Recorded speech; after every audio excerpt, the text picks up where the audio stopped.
प्रिय आर्यवीरों, गुरु के महात्म्य पर पिछले सत्र में चर्चा हुई।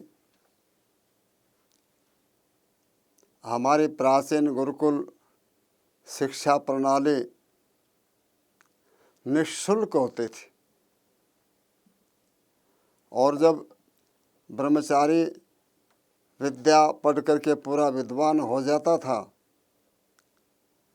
तो वो गुरु को श्रद्धा के अनुसार एक गाय, दूध देने वाली गाय या दक्षिणा में कुछ भेंट इत्यादि देता था।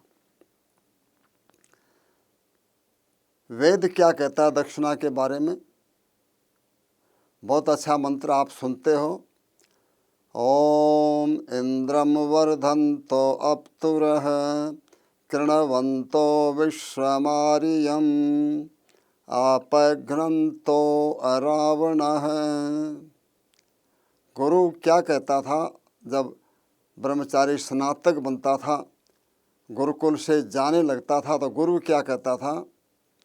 इंद्रम वर्धन्तो, हे शिष्यो, इंद्र की वृद्धि करना। इंद्र ऐश्वर्य को कहते हैं। इंद्र के 3 अर्थ हैं।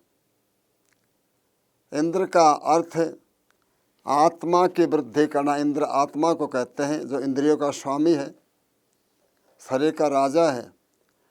तो तुम अपने आत्मिक बल को बढ़ाते रहना। जो योग साधना तुमने गुरुकुलों में सीखी है, गृहस्थ आश्रम में भी समय निकाल करके ईश्वर भक्ति, स्तुति, प्रार्थना, उपासना, ध्यान इत्यादि करते रहना। महर्षि स्वामी दयानंद जी कहते हैं कि जो 1 घड़ी यानी 24 मिनट भी जैसे नदी समुद्र में मिल जाती है, शांत हो जाती है, ऐसे ही अपने आत्मा को परमात्मा के ध्यान में जो लगाता है तो उसका आत्मा निरंतर उन्नति की ओर अग्रसर होता चला जाता है और आत्मा का बल इतना अधिक बढ़ता है कि पहाड़ जैसे आपत्ति में भी वो अपने कर्तव्य पथ से विचलित नहीं होता। इंद्र का दूसरा अर्थ क्या है? राज्य की वृद्धि करना। इंद्र राजा को कहते हैं। तो गुरु कहता था कि विद्यार्थियों, तुम्हारे में जो छात्र धर्म के गुण के विद्यार्थी हैं वो उत्तम राज्य की वृद्धि करना, राज्य का काम संभालना। क्योंकि कहा कि राजा कालस्य कारणम यथा राजा तथा प्रजा। जहाँ पर धार्मिक राजा होता है वहाँ पर प्रजा जो है वो सुख से सोती है और उस राज्य में सब प्रकार की समृद्धि होती है। इंद्र का तीसरा अर्थ क्या है कि धन। जो वैश्य प्रवृत्ति वाले थे उनको कहता था तुम खूब समाज में जाकर के कल कारखाने, खेती, व्यापार इत्यादि के द्वारा और धन को बढ़ाओ और स्वयं भी अच्छे कामों में भोग करो, संतान को योग्य बनाओ और समाज और राष्ट्र के लिए उसको देते रहना। तो ये 3 बातों की गुरु विद्यार्थियों को उपदेश देता था। अगला मंत्र का अगला वाक्य, इंद्रम वर्धन्तो अप्तुर कृणवंतो विश्वम आर्यम अपघ्नन्तो अरावण। जो देता उसको रावण कहते हैं। अरावण अर्थात कृपणता, कंजूसी को दूर करते हैं।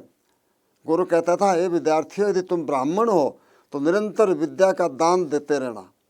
यदि तुम क्षत्रिय हो तो अभय दान, जो गरीब हैं, जो असहाय हैं, जो दुर्बल हैं, जिनको कि जो बाहुबली दबाते, सदा उनको रक्षा करते रहना, उसको अभय दान देते रहना। और यदि तुम धन कमाने में सिद्धहस्त हो तो समाज, राष्ट्र के सभी कामों के लिए धन दान देते रहना।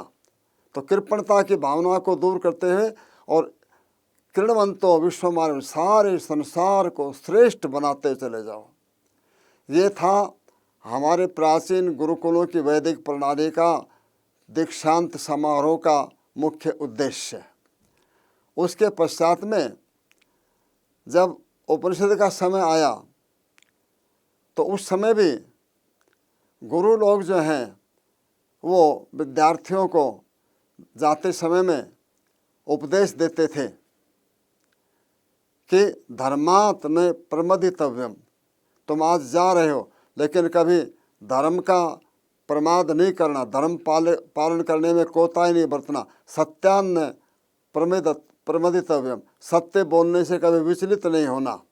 स्वाध्याय प्रवचनाभ्याम ने प्रमदितव्यम, स्वाध्याय नित्य करना है और प्रवचन भी उसका करना। ऐसी बहुत सारी जो बात थी वो उनको उपदेश देता था। जब पांडवों की और कौरवों की शिक्षा पूरी हुई तो गुरु द्रोणाचार्य ने दक्षिणा देने के लिए जब गए तो बोले, क्या गुरुजी दें आपको? तो द्रोणाचार्य ने कहा कि द्रुपद नरेश को बंदी बना करके मेरे सामने उपस्थित कर दो, यही मेरी दक्षिणा है। कहानी क्या है, गुरुकुल में द्रुपद नरेश, जो पंचाल देश है उसको द्रुपद कहते हैं, द्रुपद नरेश, पंचाल देश का राजा द्रुपद जो विद्यार्थी था, ब्रह्मचारी था, और द्रोणाचार्य दोनों एक ही गुरुकुल में पढ़ते थे। और गुरुकुलों में तो कोई जानता नहीं कि कौन राजा है कौन गरीब है, सबको समान भोजन खान पान एक जैसी शिक्षा दीक्षा मिलती थी। जब दोनों विद्या पढ़ करके और जब उनका समावर्तन होने लगा, दोनों मित्र थे, द्रुपद ने कहा कि मैं राज्य का उत्तराधिकारी बनूंगा और तुम ब्राह्मण हो, तपस्वी व त्यागी हो, जब कभी ज़रूरत पड़े धन की तो मेरे पास में आ जाना। और दोनों अपने अपने स्थान पर चले गए। द्रोणाचार्य तो त्यागी तपस्वी ब्राह्मण थे, जो भिक्षा में मिल गया उसी से निर्वाह कर लेते थे। एक दिन उनका पुत्र अश्वत्थामा सायंकाल को, बच्चों हमारी ये प्रणाली थी कि सायंकाल को 4 बजे 5 बजे माताएं जो दूध को दिन में गर्म रखते थे उपलों पर, सायंकाल को उसको जमानी के अंदर जो है उसको पलट करके और कुछ बच्चों को मलाई देते थे, कुछ दूध देते थे, कुछ खुरचन है उसको देते थे। हमने भी खाई है। तो बच्चे गली में कह रहे हैं कि ओहो हमने दूध पिया, हमने मलाई खाई। अब अश्वत्थामा के यहाँ तो गाय भी नहीं थी, जो भिक्षा में मिल जाता उसी से गुजारा करते थे। तो अश्वत्थामा ने माँ से कहा, माँ मैं भी दूध पीऊँगा। माँ को चोट लगी, अब बच्चे का आग्रह था, उसने आटे में कुछ मीठा मिला करके और कहा, लो बेटा दूध पियो।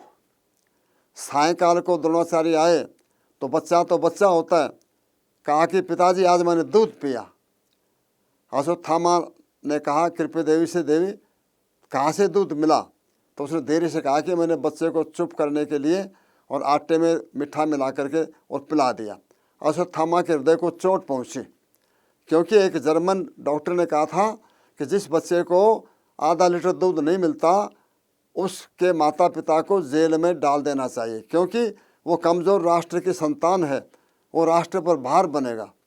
तो द्रोणाचार्य ने क्या विचार किया कि इस समय में कौरव और पांडव शिक्षा के योग्य हो गए हैं, मुझे हस्तिनापुर चलना चाहिए। अब वो हस्तिनापुर की तरफ चले। रास्ते में कौरव पांडव खेल रहे थे तो उनकी गेंद जो है वो कुएं में गिर गई, उसको निकालने के लिए कोशिश कर रहे थे, कुएं में झांक रहे थे। द्रोणाचार्य ने कहा कि बच्चों क्या कर रहे हो?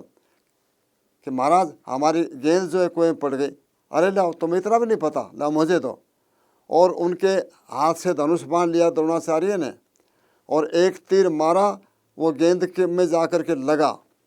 दूसरा तीर मारा तो पहले तीर के पूँछ वाले भाग में सीधा जा कर के लगा। तीसरा तीर मारा, चौथा तीर मारा। इस प्रकार से तीरों को एक दूसरे के ऊपर मारते मारते रस्सी बना ली और गेंद निकाल दे और कहना कि जाओ पितामह भीष्म को कहना कि गुरु द्रोणाचार्य आए हैं। अब कौरव पांडवों ने ये बात भीष्म जी को बतला दी। अब भीष्म पितामह तो बहुत प्रसन्न हुए, द्रोणाचार्य को आदरपूर्वक ले आए। उससे पहले एक घटना और थी बच्चों कि द्रोणाचार्य जो है वो द्रुपद के यहाँ पर गए कि कुछ लेकर के आएंगे।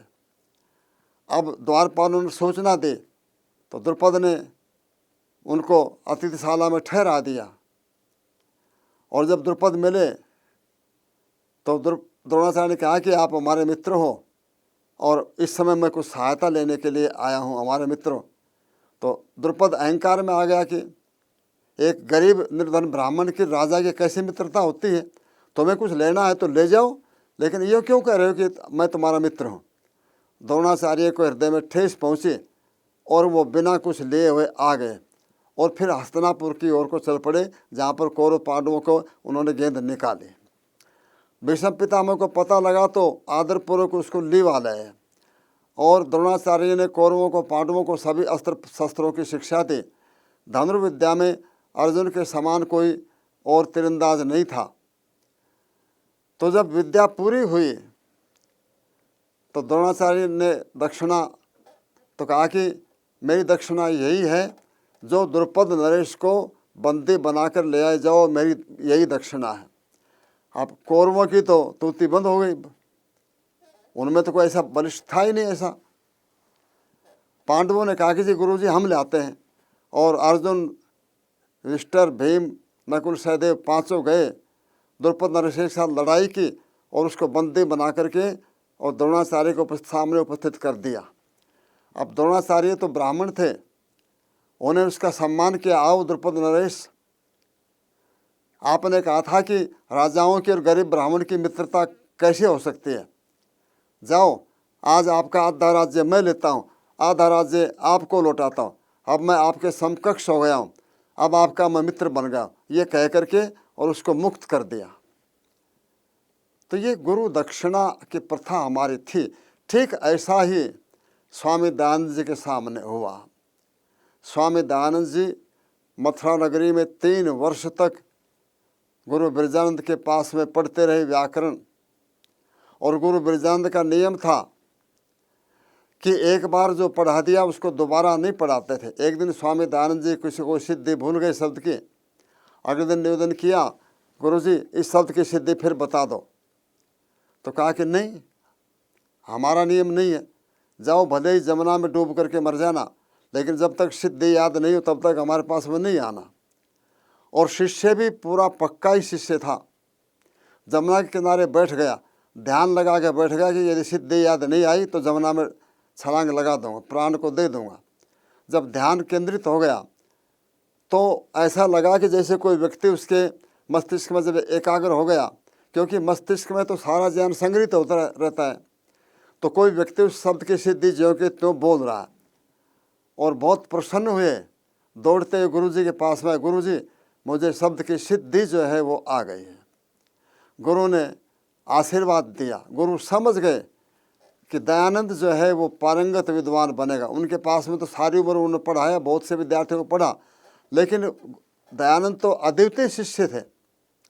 एक दिन स्वामी दयानंद जी जमुना के किनारे प्रातःकाल ध्यान समाधि लगा के बैठे थे, पूर्व दिशा में मुँह किए। एक श्रद्धालु माता जमुना में स्नान करके आई और देखा कि एक दिव्य ब्रह्मचारी का मस्तिष्क चमक रहा है, तो चरणों में शीश नवा दिया।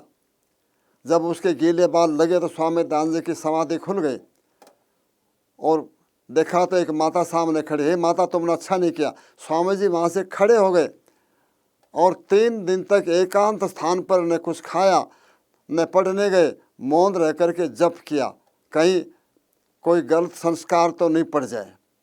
चौथे दिन गए तो गुरुजी ने पूछा 3 दिन तक क्यों नहीं आए, तो स्वामी दयानंद जी ने सारी घटना सुना दी।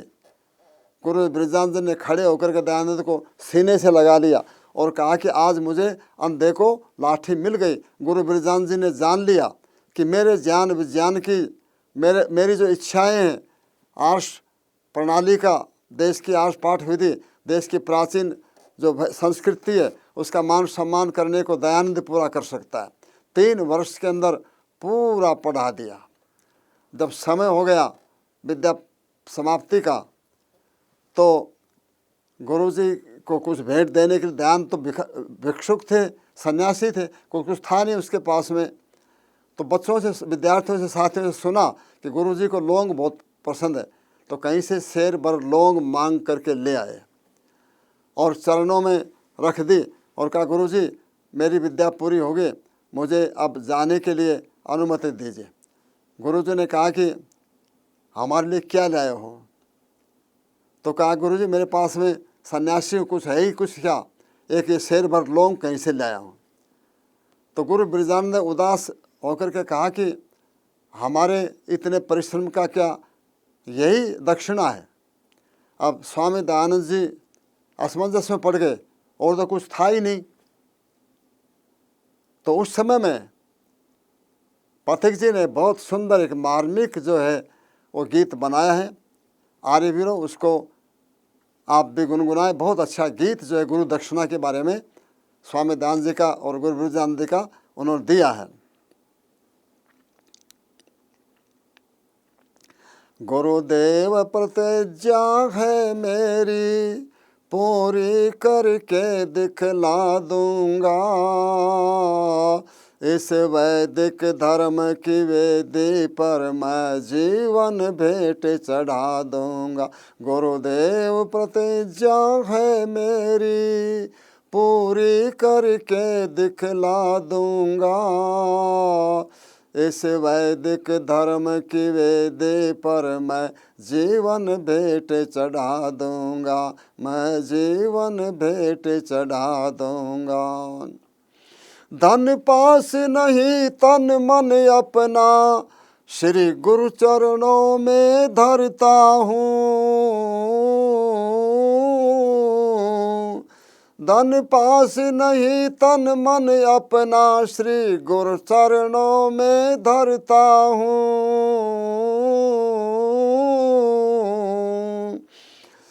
गुरु आज्ञा पालन करने की मैं आज प्रतिज्ञा करता हूँ। अपना सर्वस्व लुटा करके अपना कर्तव्य निभा दूंगा, इस वैदिक धर्म की वेदी पर मैं जीवन भेंट चढ़ा दूंगा। गुरुदेव प्रतिज्ञा है मेरी, जनहित के लिए विष के प्याले अमृत करके मैं पी लूंगा। जनहित के लिए विष के प्याले अमृत करके मैं पी लूंगा। उप तप न करूंगा होठों पर, हंसते हंसते मैं पी लूंगा। कांटों से भरी इन राहों पर, कांटों से भरी इन राहों पर फूलों की तरह मुस्का दूंगा, इस वैदिक धर्म की वेदी पर मैं जीवन भेंट चढ़ा दूंगा। गुरुदेव प्रतिज्ञा है मेरी,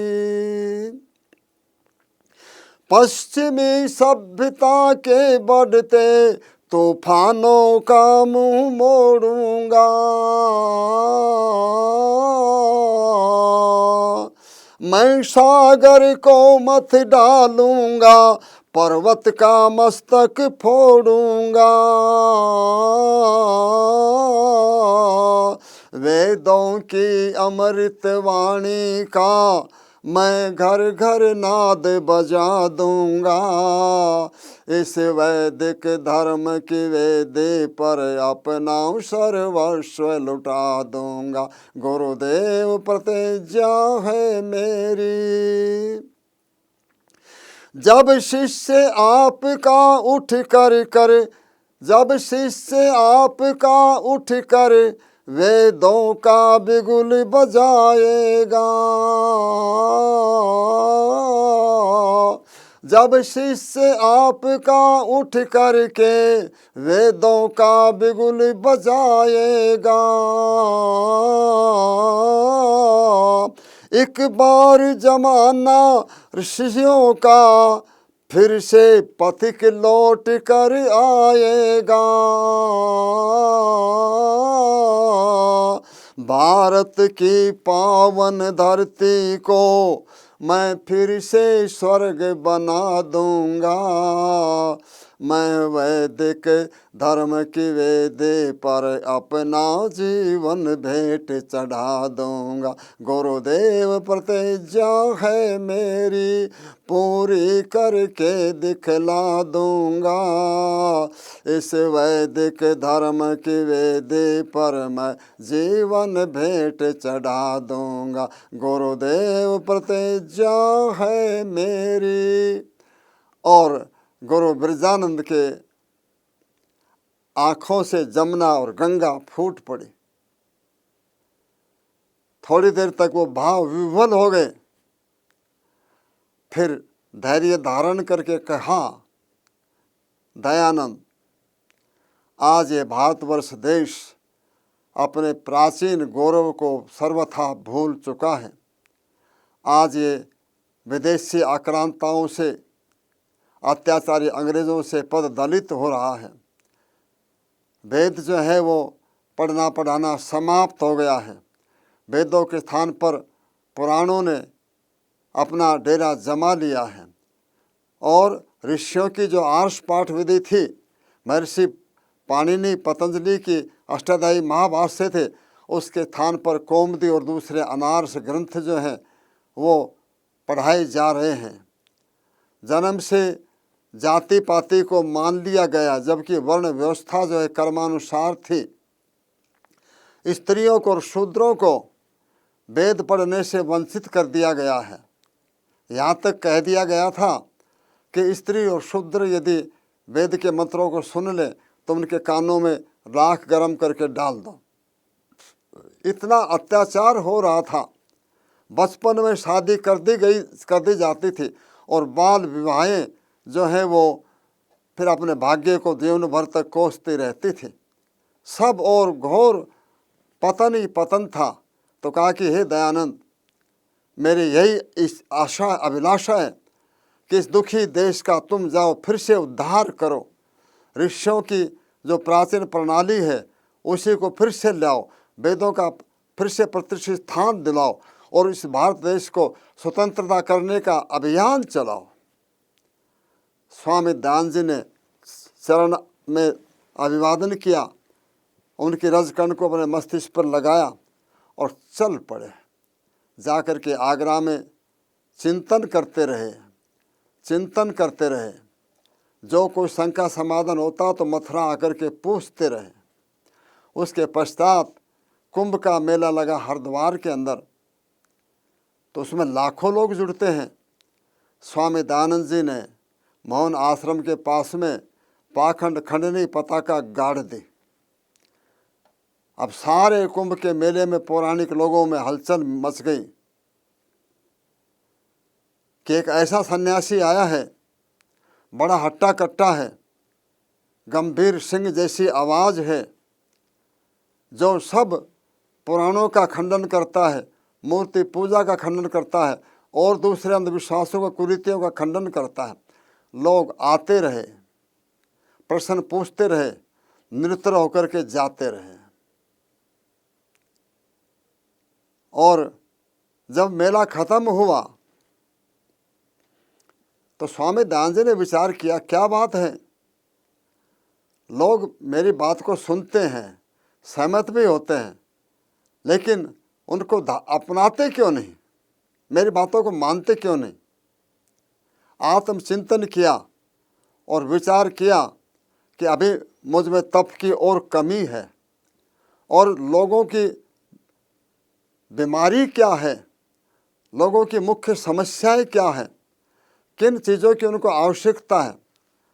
इसके लिए उन्होंने केवल कोपिन को रखा, दंड रखा, कमंडल रखा और 10 वर्ष इस देश की रगों को पहचानने के लिए, देश के अंदर जो बीमारी थी, समस्याएं थी, देश की गरीबी को उन्होंने बहुत निकट से देखा।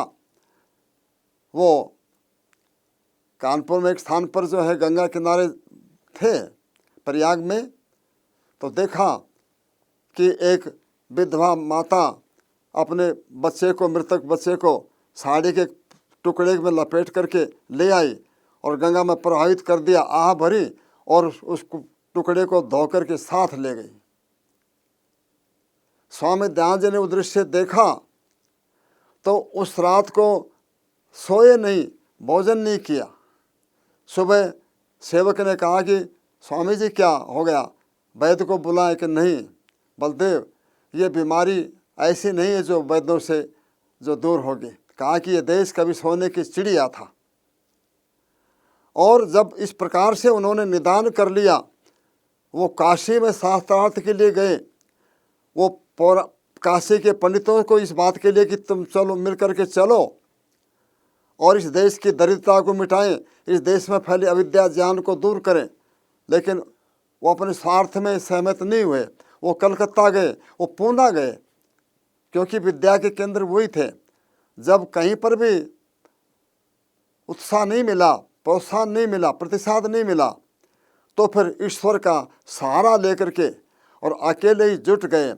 थे न मथे मंदिर हवेली हाट ठाठ बाट, जोगे न जमात कोई चेले था न चेला था। तन पन थे सुवस्त्र मिठाई पकवान कहाँ, संकटे विकटे मर्दान गे से झेला था। एक और सारी सत्य की सिरोही से, सहारे सब असत्य मत, संकट विकट मर्दान गे से झेला था। एक और सारी दुनिया के लोग थे प्रकाश, एक और महर्षि दयानंद अकेला था। जब किसी ने साथ नहीं दिया तो केवल परमेश्वर का विश्वास और सत्य का पक्ष लेकर के अकेले ही मैदान में जुट गए। उस समय सारे संसार की आबादी 1.5 अरब थी। सारे, चाहे वो पौराणिक पंडित थे, चाहे कुरान के मानने वाले थे, चाहे बाइबल को मानने वाले ईसाई लोग थे, चाहे और नास्तिक लोग थे, सब एक तरफ थे, सब विरोधी थे, लेकिन वो अकेले थे। सत्य उनके साथ में था, परमेश्वर का अटल विश्वास था। और उसका परिणाम क्या हुआ? स्वामी दयानंद जी ने 10 वर्ष में वो काम कर दिया जो 5000 वर्ष महाभारत के पश्चात में कोई कर नहीं सका। उनके गर्जना को सुन करके गीदड़ मांदों में जा छुपे, कुरान के बाइबल के तर्ज में बदलने लग गए और पौराणिकों को अपने पंथ का जो असारता प्रतीत होने लगी। स्त्रियों को फिर से पढ़ने का अधिकार मिला। अछूतोद्धार का फिर से शुद्धि का काम स्वामी दयानंद जी ने संभाला और आर्ष पाठ विधि का फिर से प्रचार प्रसार किया।